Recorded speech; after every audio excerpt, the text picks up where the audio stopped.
Primary music leader. I was called as primary music leader a while back. The most intimidating calling that I've ever had. Tons of fun. Super fun. Actually, it was the calling that I was most sad to leave as well. But I came into it with a different mindset than I think anybody in primary was used to. Just kind of the way I think was different than I think the tradition. And so I came in and immediately started to see that I wanted to do things differently and implemented those changes immediately. And I think I had really good results, positive effects, but I know people will disagree with me, so take it for what it's worth. One of the things that I realized was that we were really short on time. Primary is 1 hour, singing time is 20 to 30 minutes, and then class time is 20 to 30 minutes. And we had a lot of songs. We were enjoying learning new songs, like contemporary songs, not the traditional primary songbook songs. And 20 to 30 minutes a week to learn learning songs is really hard. One of the things that helped out a lot is that I had a master piano player. He was phenomenal. I could literally just tell him to play something. He'd be able to play it first try, and then I would tell him to play it differently. He could transpose in real time. He could speed up and slow down. He could mix songs together. He could jump around, memorize. It was crazy. So that was super helpful. So here's my strategies that were, I think, the most helpful. One is that I decided to do it kind of rock and roll musical style where the music never stops. I found that was really important because whenever the music stops, the kids start to transition to a different energy state, and it's not helpful.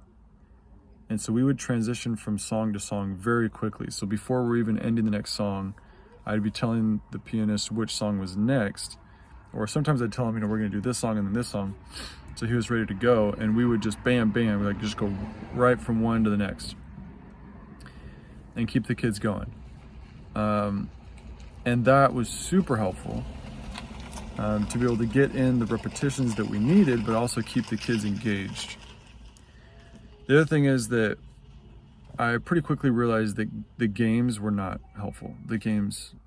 So we stopped games. We had all kinds of games like, I'm gonna draw your name out of a hat, and then we're gonna do these activities, and we stopped doing most of those because we just didn't have time. And we did the activity songs to kind of get the wiggles out, but we would just do them. We'd just be like, okay, your energy is pretty high, let's do a couple of wiggle songs, and bam, bam, bam, and then we get into our practice songs, and then we do a couple reverence songs, and we would squeeze it all in to that short amount of time. The other thing that I personally think helped, and I again, people are gonna disagree, I used flip charts with words for every song that we were learning and we were going to perform in sacrament meeting. Every song the kids were reading, if they wanted to, they were reading off my flip chart, and I would flip them, and I had them, timed, and I could see it on both sides and had it all dialed in. And there was no pictures, it was just words.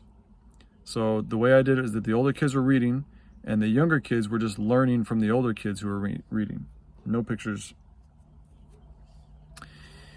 And when we got up to do the primary program, they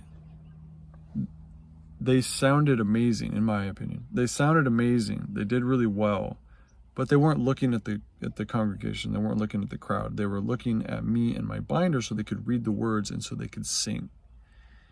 And I think they did really well. It just so happened that the next primary program after I was released, they did not do that. They specifically said, We don't want to do flip charts. They're going to memorize it because they need to be looking at the audience. That's how you feel the Spirit, is when they're looking at the audience, they're connecting with the audience. Personally, I disagree. I think the music is what brings the Spirit, not the eye contact. So they did it that way. And again, in my opinion, sorry, they sounded good, but you could tell the kids were pretty lost at several different points in the song, because again, it's a contemporary song. They're wanting to sing difficult songs, and they're wanting to have it all in a short amount of time, and it was just too much. So yeah, I thought those things helped out tremendously to help the kids be strong enough in the song to invite the Spirit.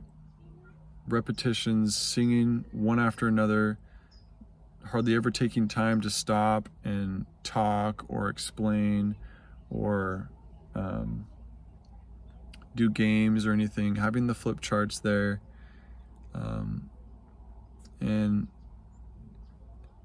I think it worked really well, but at the very least, I thought I would present that to the music leaders that are out there, because I think the old way of doing things is really difficult, because you just got your time cut in half. You don't have an hour, you don't have 45 minutes with the kids.